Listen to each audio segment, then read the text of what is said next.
मेरा 10 बजे 11 बजे ठीक है। आइए आइए आइए अंकित। जहानाबाद रहने वाले हैं अंकित? जी सर। जहानाबाद में तो काफ़ी तरक्की हुई है। कभी जी सर। गांव में रहते हैं कि? गांव में रहते हैं सर। गांव से आते हो? Yes sir. अच्छा, पढ़ाई लिखाई गांव से की हो? कहाँ से की हो पढ़ाई? पढ़ाई तो गया से किए हैं सर, लेकिन मतलब रह के सर डेरा में किए हैं। ऐसे मेरा पूरा सर ग्रामीण परिवेश से ही आता हूँ। तो BHU कैसा है? अच्छा है सर। कब पास की BHU से? 2024 में सर। 24 से पास। अच्छा जी सर। तो ये तुम्हारा मेटलर्जी वाला डिपार्टमेंट ठीक है? जी सर। अब तो IIT बनने के बाद तो BHU से उसका जी सर, अब हम लोग ऑटोनोमस हो गए हो। जी सर। हॉस्टल्स भी डिमार्केटेड है कि अभी मिक्स्ड है? सर बिल्कुल अलग है सर। अब किस हॉस्टल में रहे हो?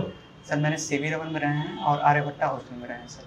आर्यभट्टा में? आर्यभट्टा जो पीछे बना नया बना? जी सर, इधर हैदराबाद गेट साइड सर। और जो नया बना सब जो नया अभी तो सर वो सतीश धवन हॉस्टल बना है। अच्छा। हाँ सर। आर्यभट्टा हम लोग के समय में नहीं था। बात कर रहे हैं काफ़ी। हाँ सर, उसमें सारे फर्स्ट ईयर के सारे ब्रांच के लोग रहते हैं उसमें। अच्छा। सो लंकेटिंग वर्ड अभी है खत्म हो गया? क्या सर? लंकेटिंग सर ये शब्द अब प्रयोग में नहीं है।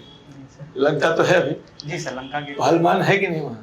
पहलवान लस्सी, हाँ सर, वो डिस्प्लेस हो गए हैं वहाँ से। अच्छा। हाँ अभी तो साइकिल कम होगा, मोटरसाइकिल ज्यादा होगा। जी सर। हमारे तुम साइकिल रखे थे, मोटरसाइकिल रखे थे? सर कुछ नहीं रखा था सर। कुछ नहीं रखे थे? नहीं सर। रिक्शा से जाते थे? रिक्शा है कि खत्म हो गया है? और भी दोस्त लोग रखते थे तो उनके साथ चला जाता था। चले जाते थे। जी सर। तो रिक्शा है कि नहीं? है सर, प्रॉपर वो बिजी है रूट सर। ऑटो रिक्शा चलता है। ऑटो रिक्शा नहीं, जो रिक्शा नहीं सर, वो खत्म हो गया। हाँ, कैंपस के अंदर में नहीं है अभी वो कार्ड, आई कार्ड मिलता है जिसमें लिखा रहता है राइडिंग 3 एक्सरसाइज क्रुएल्टी, ऐसा कुछ मालवीय जी का था, वो लिखा रहता था। अभी तो नहीं मिल रहा सर। IIT का सॉन्ग बता पाओ क्या है? Sorry sir. BHU का सॉन्ग? मधुर मनोहर अतीव सुंदर यह, ये सब होता नहीं है कि प्रेयर किसी फंक्शन में? सर वो नहीं होता है सर। अच्छा, ITCA फंक्शनल है कि नहीं? अब IITCA IT council sir. IT cultural association. जी सर, मैं काशी यात्रा में सर इवेंट सेट रहा हूँ उसका। काशी यात्रा में तुम इवेंट सेट रहा हूँ सर। अच्छा। Yes sir. तो वो उसका इलेक्शन होता है काशी में? उसका तो ITCA था हम लोग के टाइम में।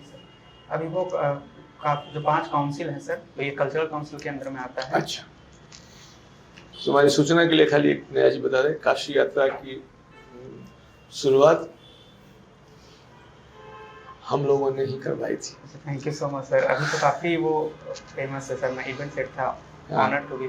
काशी यात्रा हम लोग ने पहली बार इसको किया था, उस पर कंट्रोवर्सी हुई थी। अच्छा, अभी तुमको काशी यात्रा में कुछ कंट्रोवर्सी कुछ पता है क्या? मैं खुद जब इवेंट सेट रहा था तब वो थी सर। जो BHU को, मतलब जो IIT BHU वालों को तो नहीं लगता है सर एंट्री फी, लेकिन जो BHU के होते हैं उनको एंट्री फी लगता है। तो काफ़ी लोग अंदर आ जाते हैं विदाउट परमिशन। उसके कारण काफ़ी भीड़ हो गया था सर इस बार, तो पुलिस को इंटरवेन करना पड़ गया था। तो उसके कारण सर फिर कंट्रोवर्सी हुई थी, क्योंकि जो पे करके बाहर से भी आते हैं उनको भी परेशानी होता है ना उसमें, तो बीच में इंटरप्ट हो गया था सर, शो रुक गया था उसके कारण। 46 ईयर काशी यात्रा का, ये 25 तुम्हारे समय में 81 में स्टार्ट हुआ था। जी सर। स्टार्टेड इन 81, तो 19 साल वो और 25 साल 44 ईयर्स एक इवेंट चल रहा हो सर। मतलब ये ईश्वर की कृपा थी कि उस समय उसमें कल्चरल सेक्रेटरी ड्रामेटिक्स था, साथ काउंसिल बनता है सेक्रेटरी ड्रामेटिक्स दैट। तो उसी बार, उसके पहले कुछ नहीं था, एसोसिएशन काउंसिल कुछ नहीं था। पहली बार इलेक्शन हुआ, उसमें हम लोग था। उसके बाद हम लोगों ने पहला जो इवेंट काशी यात्रा किया था 81 में। तो मैं जब SP था कैमूर में, तो उस समय एक बार काशी यात्रा था, तो उसमें जाने का बनारस गया था, मौका मिला। तो चलो अच्छा, तुमको BHU देख के थोड़ा मैं ये बताओ, एक सवाल तुमसे जनरली पूछा जा सकता है कि IIT से तुम किए हो और मेटलर्जिकल इंजीनियरिंग में रहो। जी सर।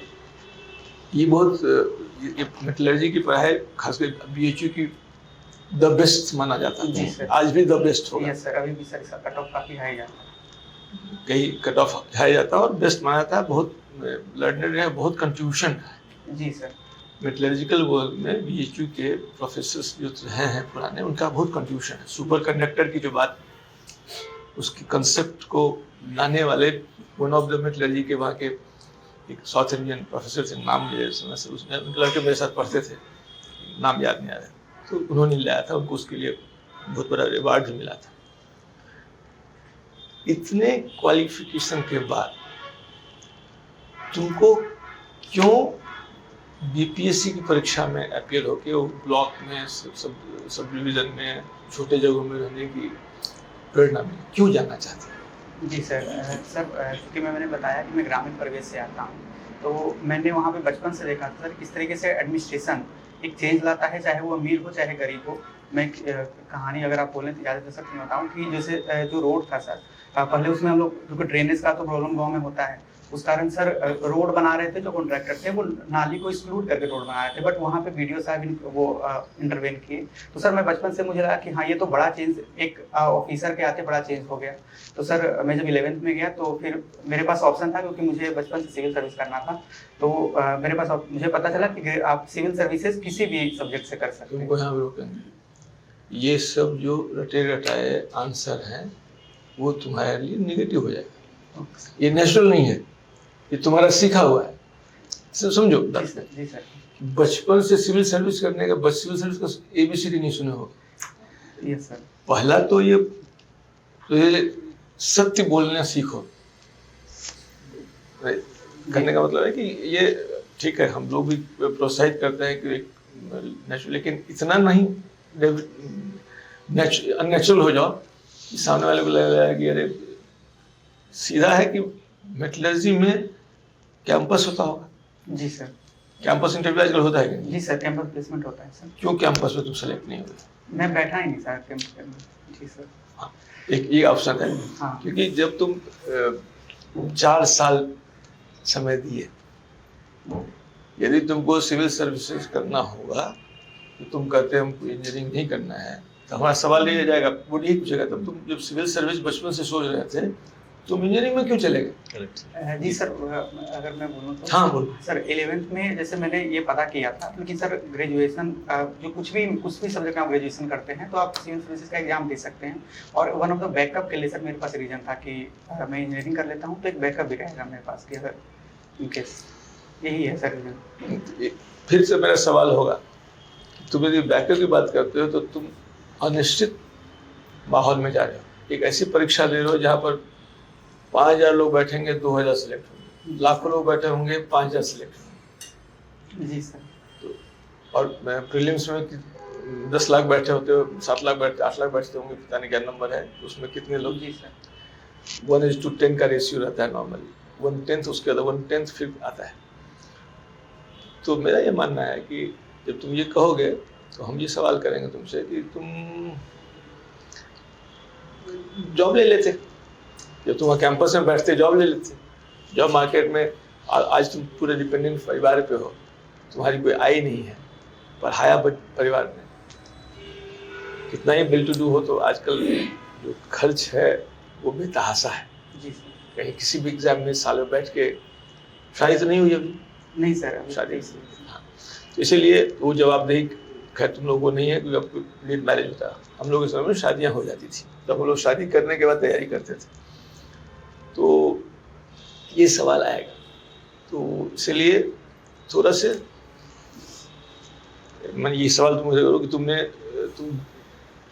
यदि तुम चाह रहे थे कि मेटलर्जी तुम्हारा बैकअप में रहे, इंजीनियरिंग बैकअप में रहे, और IIT से खास कर करने के बाद मार्केट है उसका, तुमको एक जॉब ले लेते, फिर तुम तैयारी करते। जी सर, मैंने ये सोचा था, पर चूंकि 17वीं बीपीएससी मेरा फर्स्ट अटेम्प्ट था, मैं 2024 मई में ग्रेजुएट हुआ और दिसंबर में एग्जाम दिया था सर। तो अगर मैं सोचा था कि 1-2 अटेम्प्ट मैं दूंगा अपने फुल फ्लेजेड एक सेल्फ प्रिपरेशन करके, तो मैंने उसी प्रिपरेशन के दौरान दिया सर कि अगर नहीं होता है तो मैं फिर से वापस जॉब ले लूँगा सर। तो लेकिन मौका ही नहीं मिला सर, तुरंत दिसंबर में दिया, प्री हुआ, मेंस हुआ, और फिर सर 21st दिया, उसका प्री हुआ सर। नहीं ठीक है, तो you are free to choose your career, तुम अपने लिए स्वतंत्र हो कि अपने लिए क्या निर्णय लोगे, लेकिन उस पर थोड़ा बहुत तुम्हारा बाद में फीडबैक में बताएंगे।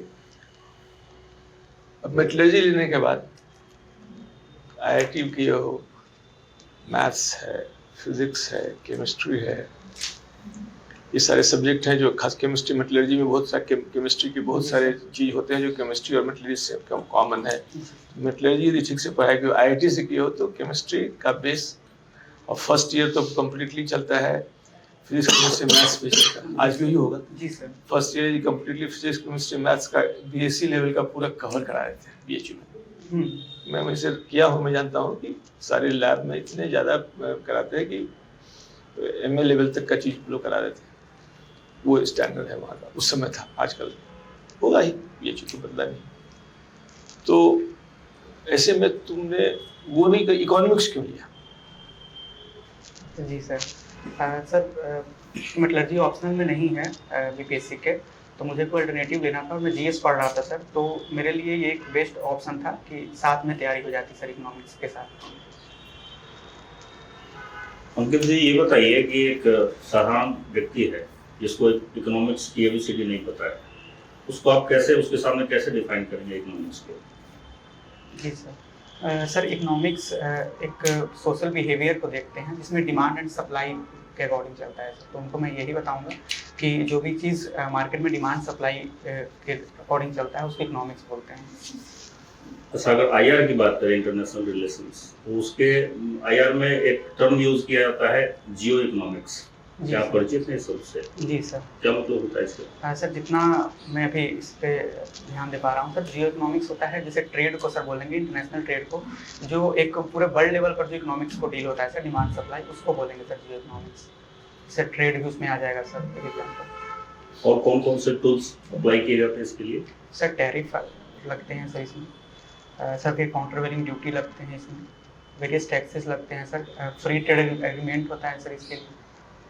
तो जियो इकोनॉमिक्स और इकोनॉमिक नेशनलिज्म, इसमें दोनों में क्या अंतर है? सर जितना मैं क्वेश्चन को समझ पा रहा हूँ, जियो इकोनॉमिक एक वर्ल्ड लेवल पर जो इकोनॉमिक जो है सर डील करते हैं, और सर इकोनॉमिक नेशनलिज्म जो लोग अंदर इंडियन लेवल अंदर में सर तो डील करते हैं सर, कंट्री के level. Ankit ji sir. GDP और GNP में क्या डिफरेंस है? जी sir, GDP sir gross domestic product है।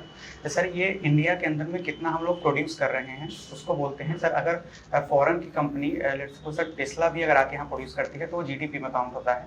और किसकी GDP में काउंट होता है? हमारे इंडिया के GDP में काउंट होगा सर। और GNP sir gross national product है।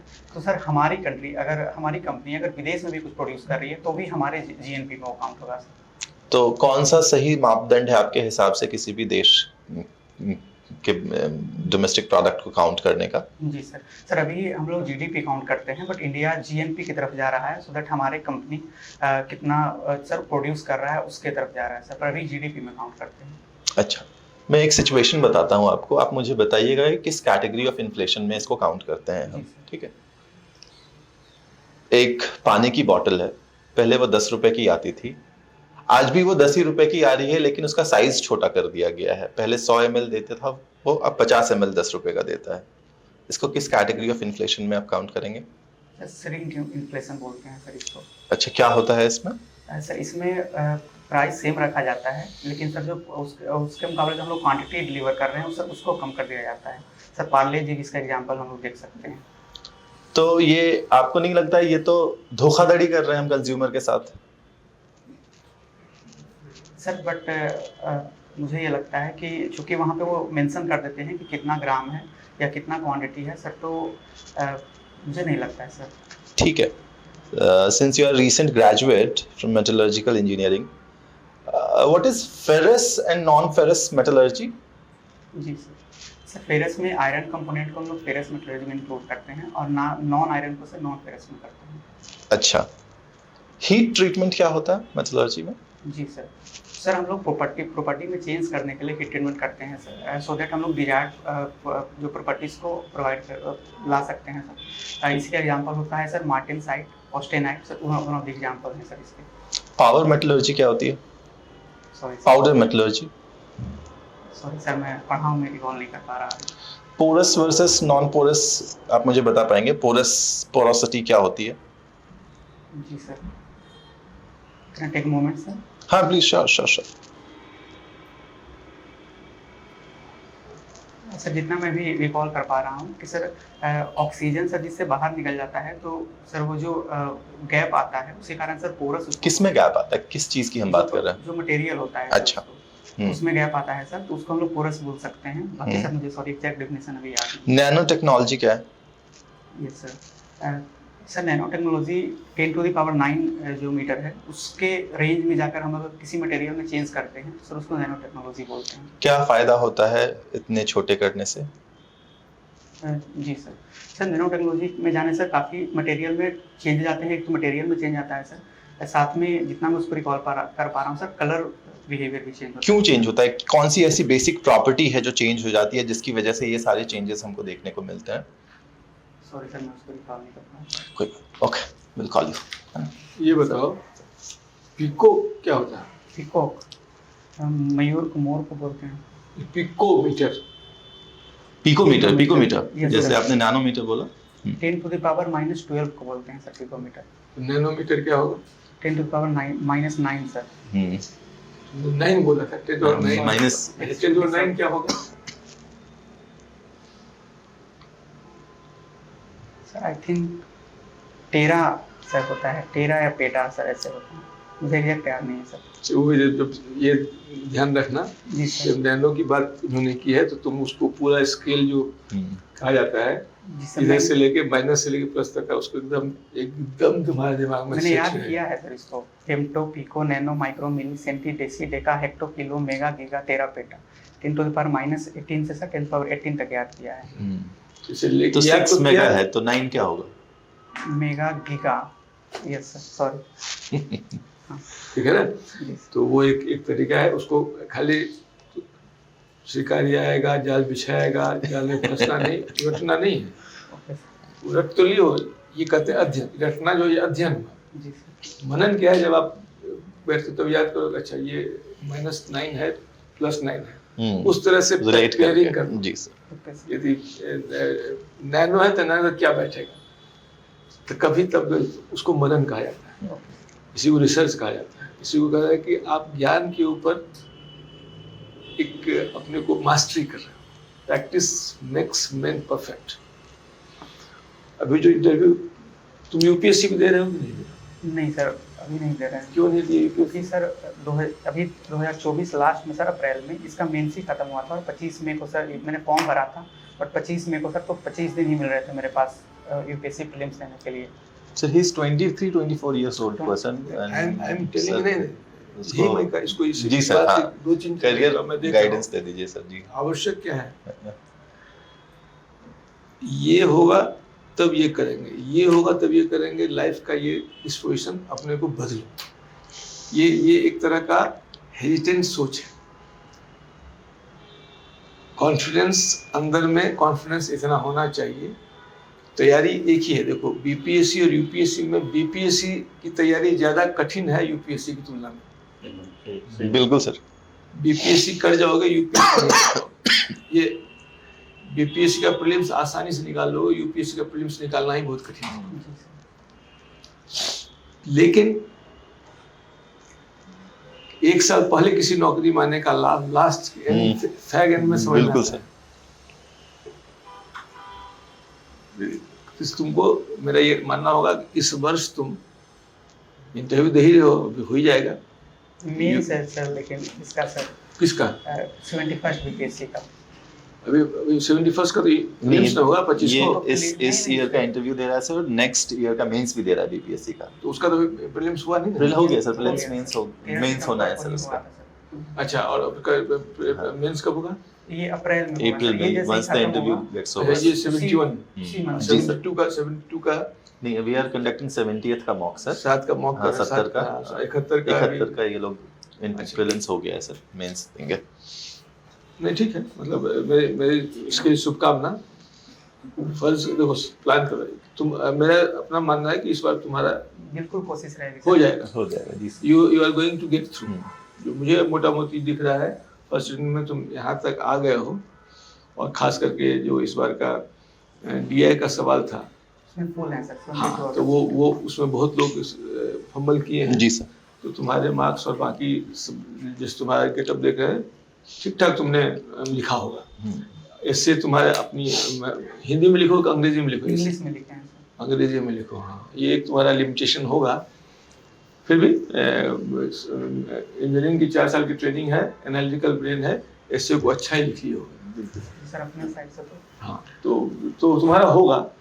रैंक के लिए मैं नहीं कर सकता अब तुम्हारा इंटरव्यू किस तरह, लेकिन अभी जो मैं तुमसे सवाल जब किया हूँ तो इंटरव्यू की तैयारी तुम्हारी अभी थोड़ी कमजोर। हाँ, कमजोर मानते हैं कि तुम आई थिंक मॉक में पहला तुम दे रहे होगे। जी सर। तो वो करो, जाने के बाद सवाल अपना लिख लेना, सवाल से कितने लेटरल सवाल निकलते हैं वो देख लेना, और BHU के विषय में, बनारस के विषय में, गंगा के विषय में वो पूरा थॉरो, इस पे सवाल तुम्हारे पास। बनारस बाकी कुछ भी नहीं तो BHU का ना, BHU का इतिहास, वाल्मीकि का कंट्रीब्यूशन, उनका योगदान, एक किसान आंदोलन खास करके उनकी बहुत बड़ी भूमिका रही थी वाल्मीकि जी की, उनका नेहरू जी से, मोतीलाल नेहरू और मदन मोहन मालवीय जी में लीडरशिप की लड़ाई चली थी। ये सारा मतलब यदि कोई जानना चाहेगा ज़्यादा तो वहाँ जाएगा। ये फिर एजुकेशन में आ गया, फिर उनका झुकाव थोड़ा हिंदुइज्म की तरफ ज़्यादा हो गया, सेकुलरिज्म रह गया उस हिस्से में। ये सारी चीज़ों कहीं से इस पर जरूर तैयारी करें। BHU देखते ही, और IIT फिर IIT में क्यों आया BHU, नहीं था तब क्या दिक्कत थी, अब आया है तो क्या अच्छा हो गया है कि BHU कभी भी नहीं चाहता था कि IIT बने, हमेशा यूनिवर्सिटी के अंदर रखना चाह रहा था।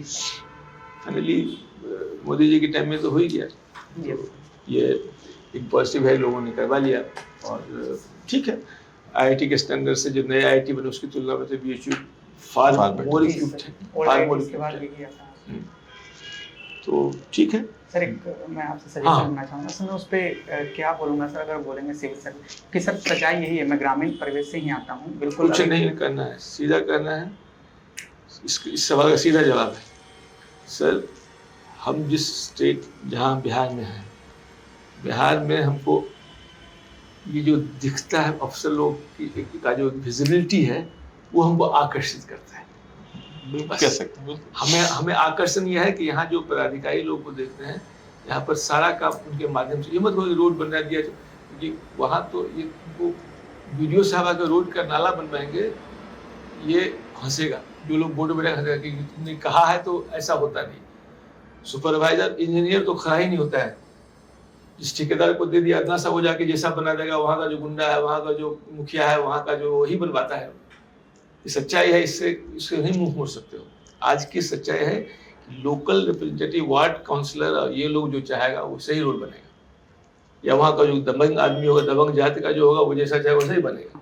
उसमें BDO CO कुछ नहीं कर सकते, अरंगा लगा सकते हैं, लेकिन पॉजिटिव कंट्रीब्यूशन कुछ भी नहीं। इसलिए क्या कहता है कि हम देखते हैं कि पूरी व्यवस्था में, अव्यवस्था में व्यवस्था लाने का यदि कोई काम कर पाता है तो शासनिक पदाधिकारी करता है, और उनका सब पे ज़्यादा महत्व देखा है गाँव। इसीलिए कोई ऐसा एग्जाम्पल मत देना, तुम्हारा एग्जाम्पल उसमें बहुत से लूप होल्स हैं, एकदम उसको क्लियर रखो कि आकर्षण इसीलिए है कि एक समाज में प्रतिष्ठा भी है, समाज में उनको देखते हैं कि हर जगह उनका प्रेजेंस भी है। अखबारों के जो पढ़ते हैं तो उन्हीं की कहानी देखते हैं, किसी इंजीनियर की कहानी नहीं सुनते हैं, मेटलर्जिकल इंजीनियर का हम सुनते हैं BDO साहब ने क्या किया, SP साहब ने क्या किया, DM साहब ने क्या किया। ये सब देखते लगा कि नहीं, हमें यहीं जाके यहीं कुछ कंट्रीब्यूट करना है। सवाल पूछेगा तो भाई इंजीनियरिंग तो वेस्ट तुम्हारा हो गया, इंजीनियरिंग किए तुम साथ किसी और को सीट मिलता, तुम क्यों, तो ब्रेन ड्रेन है। तो इसका सवाल है कि कोई सब ब्रेन ड्रेन नहीं है, लैटरल इनपुट है। मेरे पास इंजीनियरिंग का वो एनालिटिकल टूल है, सब्जेक्ट छोड़ दिए, हमारी ट्रेनिंग हुई है 4 साल इंजीनियरिंग को पढ़ते पढ़ते, तो हम किसी चीज़ को समझने के लिए एनालिटिकल होकर सोच सकते हैं, साइंटिफिक ढंग से सोच सकते हैं, और जो व्यवस्था मेटलर्जी में जिस तरह की भी चीज़ है उससे हम कुछ जीवन में उतारे हैं और उसको हम ट्रांसफर कर सकते हैं। बोले क्या उतारे हो, तो तुम कुछ उसका कुछ सब्जेक्ट का उदाहरण सोच लो। मेटलर्जी में तुम्हें क्या अच्छा लगता है, उससे तुम क्या सीखे, उस तरह से लेके आओ। वो बहुत रन ऑफ द मिल का सवाल आंसर जवाब दोगे ना तो फिर क्या कि ये कोचिंग वाला है, ये कोचिंग से सीख के आया, कोचिंग जो बताया वो बता दिया है, तुमको लाना पड़ेगा। अच्छा देखो तुम्हारा सीवी बहुत ठीक है, ये तो रहे कुछ ना कुछ तो पोर्शन रहेगा, लेकिन सीवी के साथ साथ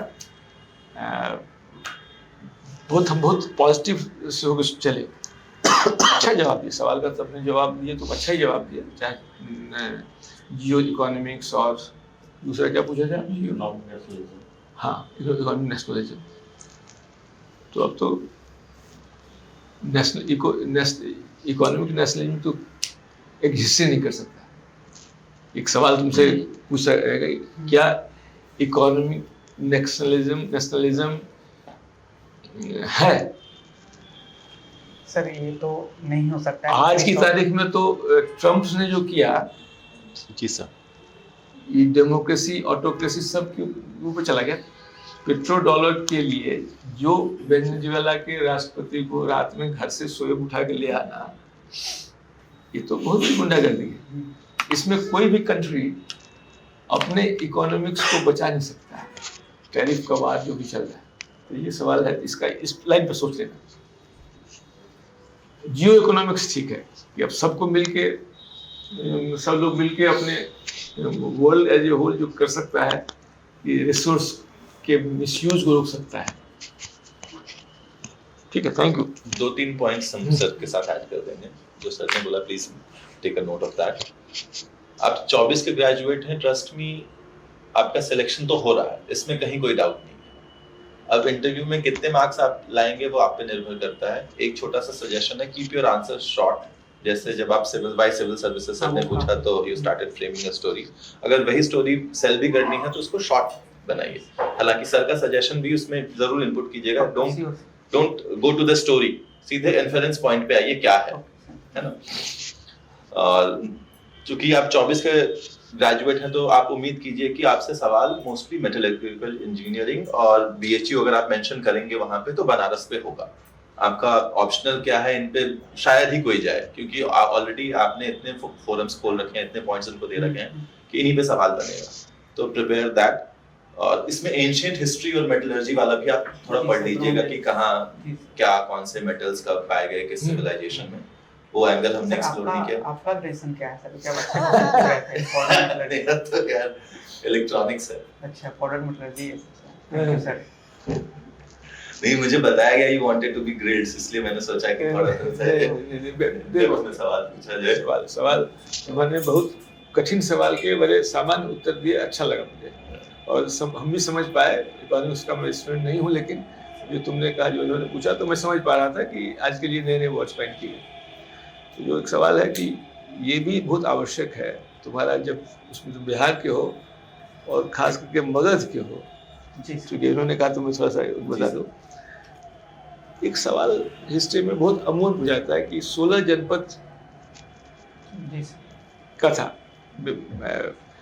जरासंध वीररथ ने मगध की स्थापना की थी 1700 BC में। उसके बाद कालांतर में जरासंध एक ऐसा आया जो जरासंध जिसकी कहानी महाभारत काल तक में रही है, तो मगध को जरासंध की गई जाती है। और फाइनली उसके बाद हिस्ट्री बिहार का इंडिया की हिस्ट्री भी बड़ा गौन है। इजिप्ट की हिस्ट्री पुरानी मम्मी से, उसके लेखों से आ गया, उसका लोग पढ़ लिया, जो लिखा गया है उस पर उसको पढ़ लिया तो समझ गया कि इजिप्टियन लैंग्वेज क्या था।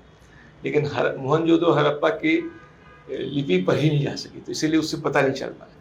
इसलिए वो इतिहास मोहनजोदड़ो वाला पीरियड है, उसका जो इतिहास पूरी तरह से हमारे से परे हो गए, केवल एक संभावना है और इससे।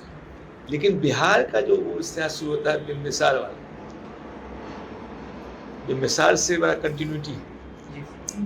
इंडियन हिस्ट्री और बिहार की हिस्ट्री में बहुत कंटिन्यूटी है। थोड़ा साउथ की हिस्ट्री अलग, फर्स्ट सेंचुरी सेकंड सेंचुरी के बाद साउथ की हिस्ट्री आती है, लेकिन 500 BC 500 BC से वही बिम्बिसार से शुरू होता है। और बिम्बिसार ने अपने राज्य का विस्तार, बिम्बिसार 16 जनपद में एक जनपद था, उसने अंग को मिलाया, फिर ये सब चलता रहा। और एक मगध साम्राज्य बहुत बड़े 16 जनपद में सबसे प्रभावकारी जनपद, सबसे जनसंख्या के हिसाब से, क्षेत्रफल के हिसाब से, आर्मी के हिसाब से, जब ये नंद वंश के जो पद्म, महापद्म नंद, उसके टाइम में सबसे एक्सटेंडेड था। अशोका को हम ग्रेड कर सकते, लेकिन जो जोड़ा गया उस समय जोड़ा गया। क्यों मगध, मेटलर्जी वाले हो ना, तो मगध के बढ़ने का क्या कारण था? एक सवाल, क्यों इतना बाकी किंगडम 16 जनपद क्यों पीछे रह गया और मगध क्यों आगे हो गया? जैसा मैंने पढ़ा है कि आयरन का डिस्कवरी एक मुख्य कारण। बहुत सही। ये छोटा नागपुर, जो छोटा नागपुर प्लेट्यू है, खास करके यहाँ पर, ये मगध के हिस्से में था। और जब खोज हुई, पहले लकड़ी के हल से खेती होती थी, तो जंगल को काटना बहुत मुश्किल था, बहुत जंगल था। जब आयरन की खोज हुई, आयरन की खोज मगध में भी हुई, आयरन से हल बनाने का, आयरन एज के बाद उसका जो उपयोग हुआ यहीं से बाकी जगह जाने लगा। तो उस कारण से जंगल का कटना बहुत तेजी से हुआ और खेत बनते गए और एग्रीकल्चर में प्रोडक्शन बढ़ता चला गया। और उसके प्रोडक्शन के कारण मगध का ग्रोथ एक मोटा मोटी है। व्यापार भी बढ़ा। ये सवाल हो सकता है कि कोई ऐसा बैठा होगा, यदि मैं कोई पूछ सकता है। इसके अलावा सर, अगर आप अलाउ करें सर, तो सर ने कल एक बड़ा अच्छा सवाल पूछा था एक बच्चे से कि अरावली को क्यों हम मतलब डिस्ट्रॉय करने की कोशिश कर रहे हैं, क्या रीजन है उसका? तो वो भी पढ़ लेना, क्योंकि वो आपके ब्रांच से रिलेटेड है, जो भी है, आपने जो इंजीनियरिंग पढ़ रखी है। वो भी सवाल अच्छा एंगल है, वो एक्सप्लोर किया जा सकता है। तो ये जाके सारे सवाल को लिखो। और ये हम तो तुम्हें एग्जॉस्टिव वे में एक तरह से बता दें, लेकिन सिस्टमेटिकली तुम्हारा वो एनालिटिकल ब्रेन है, तुम और इसी लाइन पे सोचोगे, अपने आप तुमको इंटरव्यू के सारे सवाल तुम बना पाओगे। उसमें एक आध सवाल फंसेगा और एक आध सवाल तैयार रहोगे पढ़िए अच्छे से और कॉन्फिडेंटली बोलोगे, तो बोर्ड तुम्हारी तरफ, तुम्हारे इसके देखते हुए। और 4 ही 5 नंबर का सवाल है, 5 नंबर ज्यादा पा जाओगे तो रैंक में 50 रैंक चले जाओगे। Thank you, wish you all the best. Thank you so much.